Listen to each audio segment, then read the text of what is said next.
Hello everybody out there. So for today's video, I wanted to do a quick video on how to drive better in this shitty weather that we're experiencing, whether it's rain, snow, hail, ice, whatever it may be. I know a lot of people in the northern states probably don't really need to hear this video because you probably already have driven in it 1,000 times. But if you were in the southern states like I am in Texas, this may be one of the first times that you've driven in this type of weather. So was driving today, saw a lot of crashes, saw a lot of ambulances, saw a lot of police, saw a lot of roads closed, people sliding all over the place, and I wanted to do this video because hopefully someone will see it and they will drive better, safer, and smarter during this craptastic weather that we're having. I moved here to get away from this stuff and yet it followed me. I am sporting all my Oregon teams today. If you don't know who the Ducks or the Blazers are, then I feel bad for you.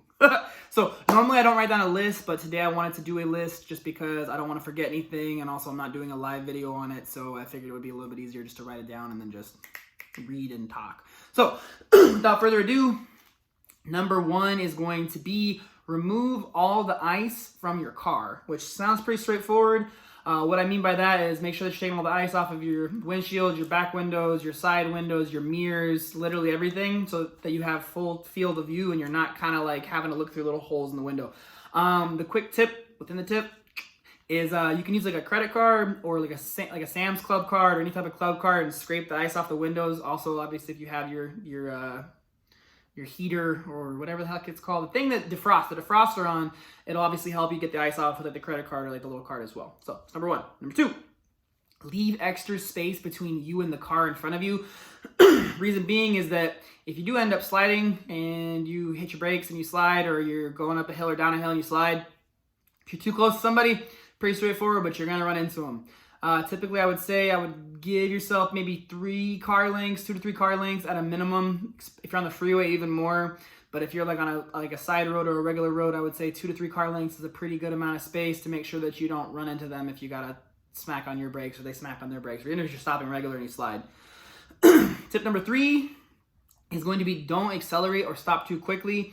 If you smack the gas to the floor, or even just too hard in general, or smack on the brakes, or hit them a little bit too hard, you're going to slide or skid, and it's obviously the exact opposite of what you want to do. So ease in and out of your stops and your goes, or however you want to say it, but lightly press your gas, lightly press your brakes, just so you slow down slowly and you speed up slowly, because like I said, if you hit it too hard, either one, you're going to slide, skid, whatever, and you don't want to do that. For number 4 is make sure that when you are driving, it sounds kind of counterintuitive, but try to stay behind other cars. I'm not saying, again, don't hug their ass. I just gave you tip number 3.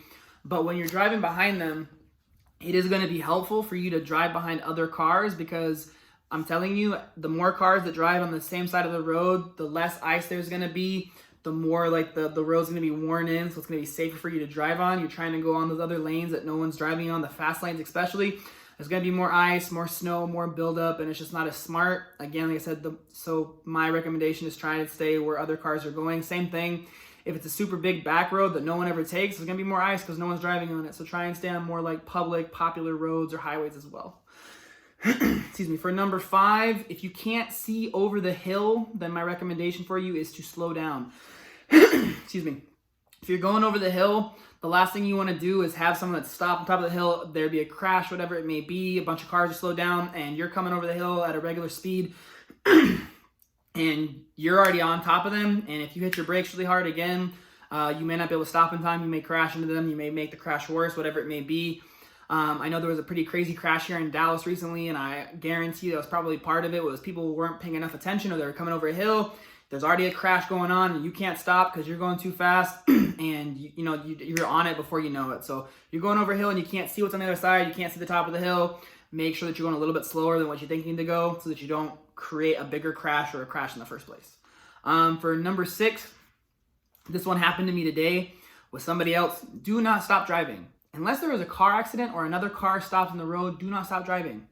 Don't just stop, because if you stop on the freeway or any other road, the cars behind you are going to have to smack on their brakes because they're not expecting a car just to stop in the middle of the road. So for the love of God, please don't make me smack on my brakes and almost hit you because you decide that you want to stop in the middle of the road. So don't do that either. For number 7, pretty straightforward, but if you don't feel comfortable driving in the conditions that are currently going on, please don't.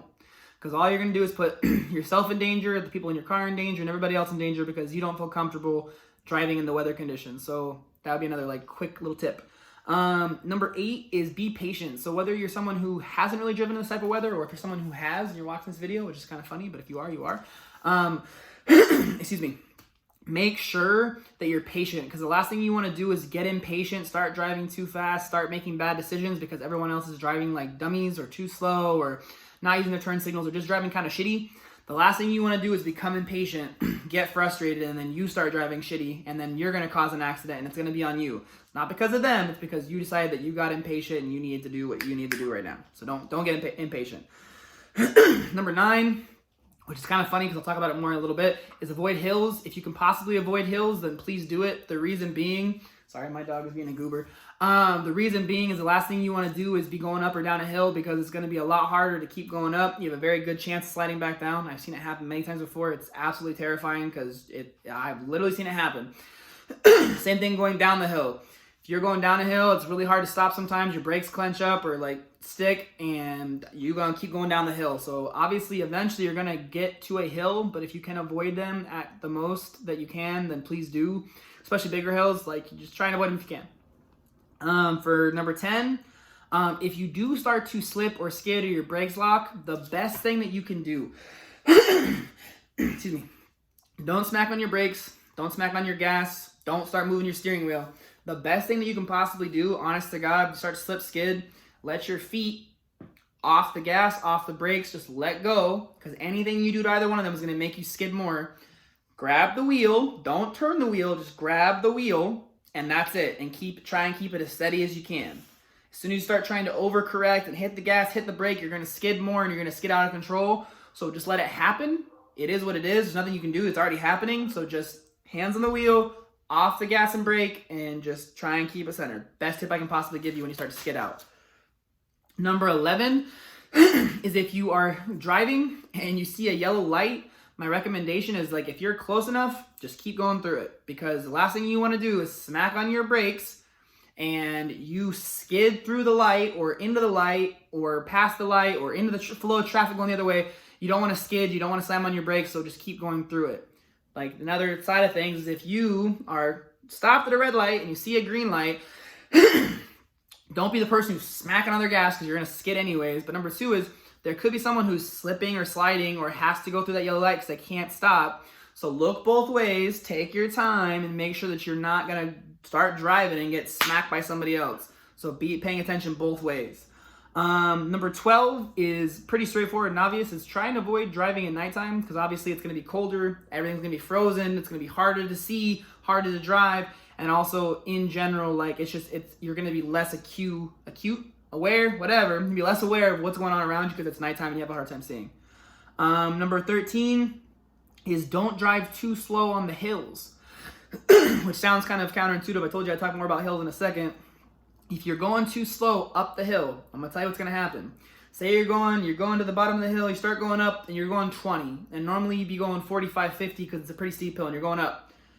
You're going to eventually get to the point in time where your car's going to start slowing and slowing and slowing because you really can't hit the gas too much unless you're going to start skidding.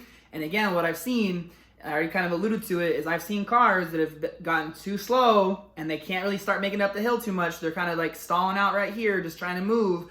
They start hitting their gas more, they lose traction, and they start going back down the hill. So obviously it's the last thing you want to do. So again, don't go super fast up the hill because you don't want to like skid out or whatever, but don't go too slow or it puts you in a position where you're going to start sliding back down the hill, because then you're just going to screw yourself and screw everybody else behind you. I've literally watched cars, buses back home especially, that have slidden back down the hill and into a bunch of other cars and just creates a big mess. So just be aware of going a decent speed up a hill. Number 14, I'm giving a lot of tips, so I'm trying to make this video as quick as possible so I don't draw it out. Number 14 is go slow on your turns. If you're turning into a parking lot or anywhere in general, my recommendation is if you're making a hard 90-degree turn into a parking lot or anything else, I would say 5 to 10 miles per hour is the max speed you should go. Probably 5 miles per hour is probably the best. Because again, when you start going around a corner like that, and you ain't trying to do no Tokyo drift, you're not trying to slide around the corner. I did a couple of those today too, even when I was going, between 5 and 10 miles per hour. So I'm saying anything over that, you're gonna start skidding out and you're gonna start crashing into shit and breaking stuff. And I'm telling you, best thing you can do is if you're gonna make a corner, go 5 miles per hour or slower, because you don't want to crash or hit somebody else. Number 15 is if you do end up having to come to a stop sign or a stoplight or whatever else, or there's cars in front of you that are slowing down and creating a traffic jam. My recommendation is if it's slippery or it's unexpected, start tapping on your brakes, because it'll start flashing your brake lights to the people behind you, and that is a good way to let them know that, hey, it's slippery, it's a little bit more dangerous, there are cars stopped up ahead that you can't see, whatever it is, but it'll catch their attention, and hopefully 9 times out of 10 they'll slow down the way that they're driving. So for number 16 is sorry, I wrote all these down, so like it's super funny reading what I wrote. Don't fuck with the gas. Be as constant as possible. So what I'm saying is, don't speed up. Let's say you're going 30. Don't speed up to 35 and then let off down to 25, 28, and then speed up again. Because all you're gonna do is eventually, there's a really good chance that you're gonna catch some ice and snow, whatever it may be, and it's gonna make your tires spin out a little bit, and you're gonna start to like lose traction. So you want to try and keep your gas at a steady pace, because what that'll do is it'll end up setting you up where you're not going to have the possibility to skid, you're not speeding up and losing traction, you're just being consistent and steady. So don't be the person who hits the gas, lets off, hits the gas, lets off, because eventually it's going to catch on you and you're going to skid a little bit. So it's a good way to kind of avoid that problem. Excuse me. The last one that is kind of a funny one that I feel like no one does, but I would really recommend it to you if you think about it. When you're making a turn, like a regular turn, let's say you're going to turn into, I don't know, down another street, and there's a two turn lanes that turn into that street. Be on the innermost lane of whatever lane you're turning from. The reason being is if you're turning left and you're turning, if you start to skid, which way is your car gonna skid if you're turning left? Your car is gonna skid out like I said, like a little bit of a drift, if it's gonna skid out at all, or if it's gonna start moving away and not driving in a straight line. So my recommendation is try and be on that inner lane. The reason being is if you do start to skid out, or if you're turning right, you start to skid out this way, at least there's a whole nother lane over there. Obviously, if people don't watch this or don't do this, which it seems like most people don't, there could be someone else in that lane and you might hit them. But again, it's better to be in that lane than to be in the other lane, because if there's no one to hit, you're either going in a ditch, you're hitting a curb, you're hitting whatever it may be. So my recommendation is be on the inner lane to turn. So that's pretty much what I got as my pupper comes into my video. First time I've ever had a dog in it, so that's dope. Anyways, guys, that's what I have. So right now, the one thing I can say is if this video is helpful to you or you feel like it'll be helpful for anybody else, please feel free to share it. At the end of the day, it's kind of the goal is to help 100 million people. I know this video is not going to help 100 million people by itself, but I know that if it helps one person and avoids them getting into a crash or someone else passing away or being seriously injured, that's the whole point of this video. And also, I don't want to get hit by somebody else and crash my own car. So that's pretty much what I got, guys. Feel free, like I said, to share this with anybody if you think it'll be helpful for them, or share it on the page, whatever it may be, because like at the end of the day, the whole point is just to help people in small ways, big ways, and again, I don't want someone to crash into me. So that's what I got for you guys. Stay healthy and stay safe. I'll talk to you guys real soon. Have a great day, guys. Bye.